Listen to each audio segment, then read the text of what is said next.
Alright, so in this tutorial, I'm going to show you the best way on how you can fix Meta Glasses microphone not working. So these are the easiest steps on how you can fix it.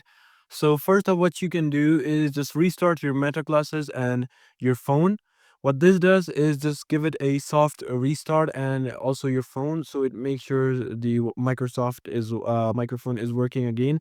And then you gotta make sure that Bluetooth is turned on and it's connected properly, so just simply make sure that this option is turned on.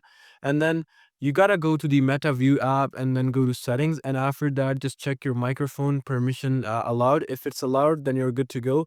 But what you can do is just simply go to your phone and then settings and then apps and then open up Meta View and then permissions and then allow microphone.